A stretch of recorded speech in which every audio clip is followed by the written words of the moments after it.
Well, I'm going to tell you the story about Henry de Jesus, a 55-year-old man with a lovely wife and two little daughters. Every day in the morning, he wakes up early to make a 1 hour line to take a shower. Then he had to wait in a 2 hour line to take the breakfast that actually looks more like this. Then he go back to his tiny room that actually looks more like this. And now he's happy because he now is sleeping inside the room.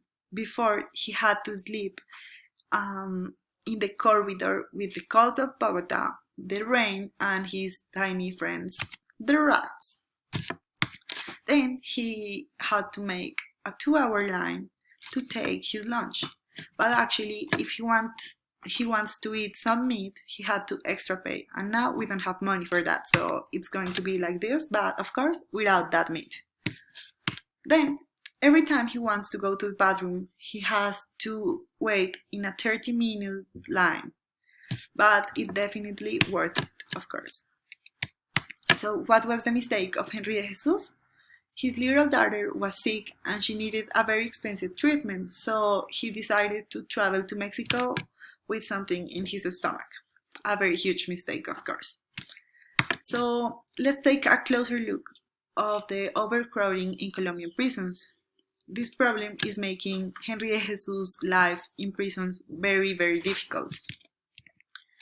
So, what is prison overcrowding? It's a social phenomenon occurring when the demand for space exceeds the capacity for prisoners. You definitely don't want to be there because this is a problem that occurs in all the jails in our country.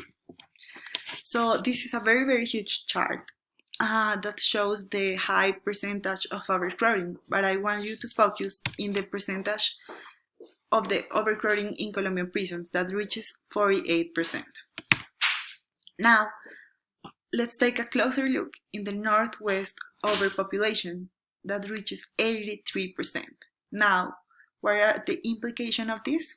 So, as you know, this is a Santo Domingo classroom in Los Andes University, at Los Andes University. This is how it looks. It has room for 24 people. If we put an overcrowding percentage in 83, it's going to be more like this. So can you imagine? And now I want you to picture yourself living in that classroom 24 hours, 7 days per week, 365 days per year, in a penalty of 20 years. Can you imagine? So the problem is that 20% of the prison population has been convicted in a pretrial detention.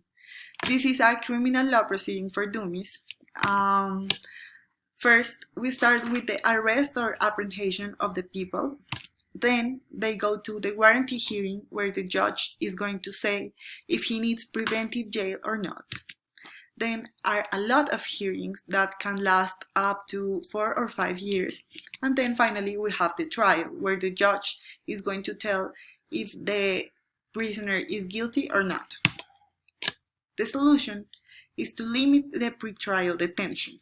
I think this is the most effective way to mitigate the overcrowding problem because mainly for 3 reasons. First one, because it's less expensive than building prison quotas, which each one costs around 120 million. Then the second one is because according to impact figures, approximately 23,000 of inmates can be released with this solution. And third, because the government doesn't have to release inmates that have actually committed a crime. So I want you to sign for the popular legislative initiative that I am proposing to be here in the Congress in order to help people like Henry de Jesus to have a better life. So thank you so much.